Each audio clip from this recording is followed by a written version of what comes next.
Bonsoir chers téléspectateurs d'Afro Info 243, un immense merci pour votre fidélité. Barundi kitu ke wanafanya inavuka mpaka. Wandugu zetu wakongomani wa Wanyamulenge ambao walikufa pale Burundi a 500 metre na ka kwanza. Nishakwambia kulikufa 166. Ilikuwaka le 13 kwa kulamkia le 14 août. Kulikufa 166, kulikuwa 6 blessés, kulikuwa na 8 porteurs disparus. Oh, quel accueil chaleureux. On ouvre grand les portes, on déroule le tapis rouge, pas pour un gala mais pour un groupe armé qui arrive avec ses armes lourdes, ses combats, et merci d'être venus. Imaginez un peu. Chers amis du M23, prenez place, installez-vous à 500 mètres du camp, tuez encore plus de Congolais, comme si c'était une invitation à un pique-nique. Wanaji permettre tena kutoka kwao kuvuka mpaka ni vitu vya mshangao sana. Communauté internationale iko naona, droit de l'homme iko naona. Mimi nawaza Barundi si hatuwaogopi.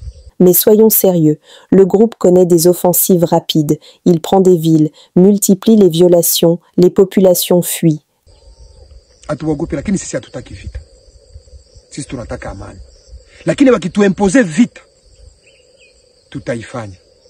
Kwa sababu wanatuimpose. Lakini sisi tunataka amani, tunaomba Warundi warudi kwao. Ni vitu ambavyo vieleweki. Dire que le gouvernement congolais l'a invité à massacrer revient à écrire une comédie absurde quand on vit une tragédie bien réelle. Donc oui, ironisons l'idée. Envoyez-leur un carton d'invitation, un cocktail de bienvenue et une pancarte « Bienvenue chez nous » pendant que vos maisons brûlent. Mais dans la vraie vie, ce n'est pas ça qui se passe.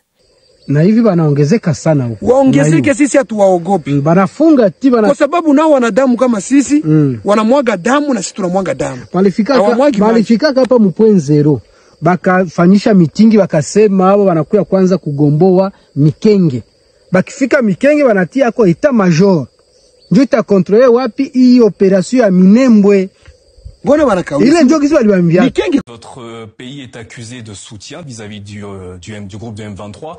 Certains rapports, notamment de l'ONU, disent que ce groupe armé est appuyé par des soldats rwandais. Est-ce que vous confirmez ce soir que des soldats rwandais opèrent aux côtés du M23 dans l'est de la RDC? Non, on a dit ça à plusieurs reprises. On a dit qu'on a déployé des mesures défensives pour se prémunir contre des attaques, non seulement contre les FDLR, mais aussi contre d'autres forces qui ont été déployées par le président Tshisekedi dans un cadre de discours belliqueux qu'il a fait contre le Rwanda. Vous vous rappelez quand il a dit qu'il va renverser le gouvernement rwandais, qu'il va bombarder Kigali. Donc c'est cela nos mesures défensives. Pour les M23, c'est un groupe qui représente une communauté congolaise rwandophone, en particulier Tutsi, qui a été marginalisée, persécutée pendant plusieurs années et qui sont maintenant sur la table de négociation avec le gouvernement congolais et on espère qu'ils vont aboutir à un accord de paix. Alors sur ce point, le gouvernement congolais dit l'inverse de ce que vous nous dites ce soir. Afin de clarifier la situation, accepteriez-vous une forme de vérification internationale, peut-être sous l'égide de l'ONU, afin de clarifier cette situation en ce qui concerne le M23 et l'armée rwandaise dans l'est de la RDC? Mais il y a un cadre qui est tout à fait clair. Il y a même il y a les deux cadres de Washington et de Doha qui contiennent des organes et des mécanismes de vérification. Il y a un mécanisme de coordination, le mécanisme conjoint de coordination sécuritaire qui est en charge de mettre en œuvre le Conseil des opérations pour la neutralisation des FDLR et la levée des mesures rwandaises de défense qui fonctionne, qui s'est déjà réuni à 3 reprises. Il y a aussi même à Doha, dernièrement, il y a eu un accord sur un mécanisme de vérification du cessez-le-feu. Donc le cadre là existe, on n'a pas besoin de créer d'autres cadres. Écoutez, ça apparaît clairement que le Rwanda a représenté son fils M23 à la conférence humanitaire de Paris. Et c'est à la limite gênant de voir de ce que nous avons appris. Parce que vous savez, madame, lorsqu'on organise ces types de conférences, il y a des codes. Il y a un protocole qui doit être tenu, qui doit être respecté.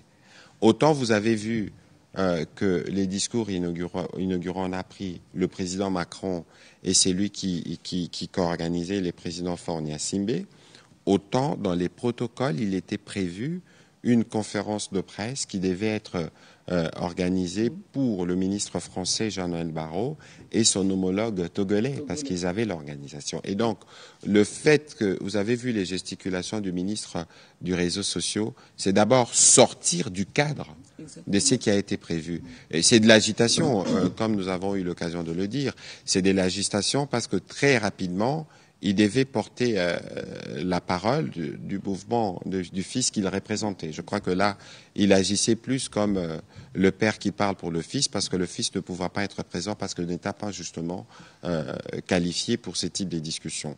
Quoi qu'il en soit, nous savons que c'est le président rwandais qui est le créateur, le porte-parole, les géniteurs du M23, et que la sortie de son ministre des Affaires des réseaux sociaux est illustratif justement de cette complicité. Mais une complicité, j'allais dire, j'ai envie de dire même démoniaque.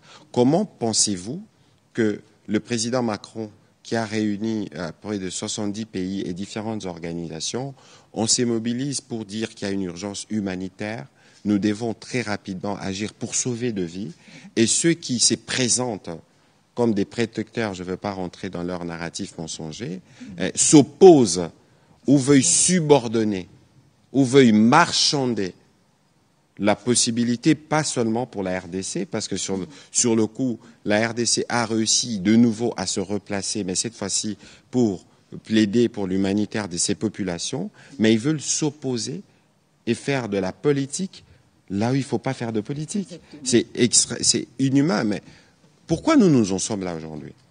Supposons que nous ayons dénié aux Rwandais l'accès à notre sol en 1994. Qu'est-ce qui serait advenu? Qu'est-ce qui serait advenu? Et donc, depuis les génocides rwandais en 1994, c'est nous qui payons les prix.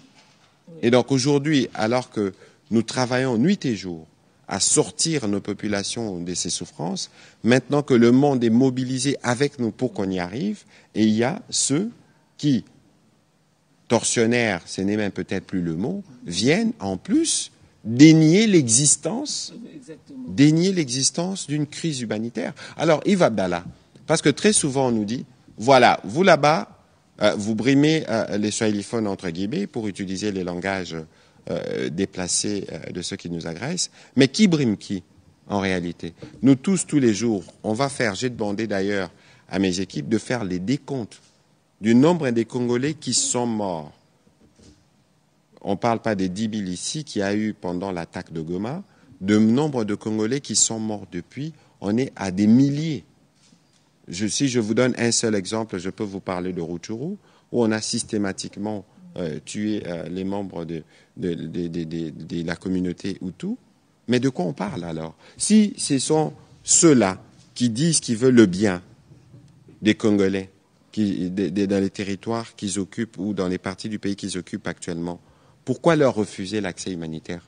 Pourquoi dire qu'il n'existe pas de crise humanitaire? Dans le monde entier, le président Macron, les présidents Faure Gnassingbe et tous les partenaires qui étaient mobilisés à Paris se trompent. Ce n'est que le Rwanda et son fils préféré ou sa brigade avancée, c'est eux qui ont raison. Alors, tous les témoignages que nous recevons matin, midi et soir, tout ce que l'émission Kivu Nabiso ou Congolais Téléma montre ici, c'est des choses qui sont abstraites. C'est des choses qui sont imaginaires.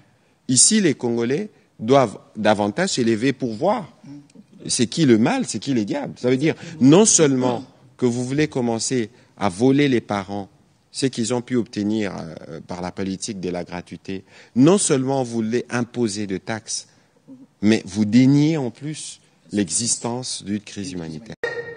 Poursuivi pour participation à un mouvement insurrectionnel et le refus de dénoncer une infraction commise par un justiciable de juridiction militaire conformément à l'article 187 du Code judiciaire militaire, le lieutenant-colonel Chikilo Mukubi Roger, inspecteur divisionnaire à l'auditorat militaire supérieur de la Chopo, comparaît devant la chambre de la cour militaire de la Chopo où elle est présidée par le lieutenant-colonel magistrat Tomé Kamanga.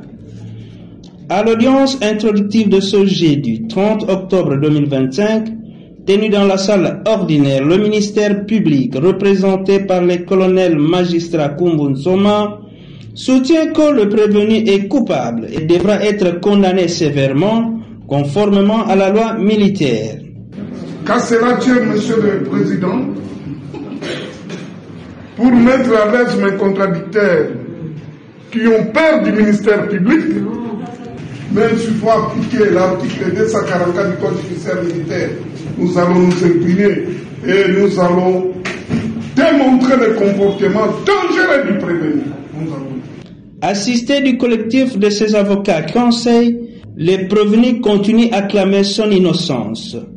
La séance de ce jour était prévue pour l'identification du prévenu et l'instruction au fond de l'affaire.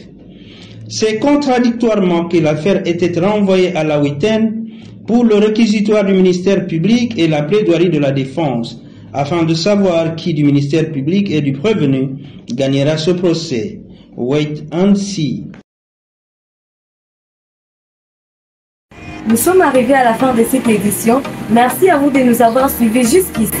Si vous avez apprécié ces contenus, n'oubliez pas de vous abonner à notre chaîne, d'activer la cloche de notification pour ne rien manquer de nos prochaines vidéos. Likez et partagez cette vidéo. On se retrouve très prochainement. À bientôt.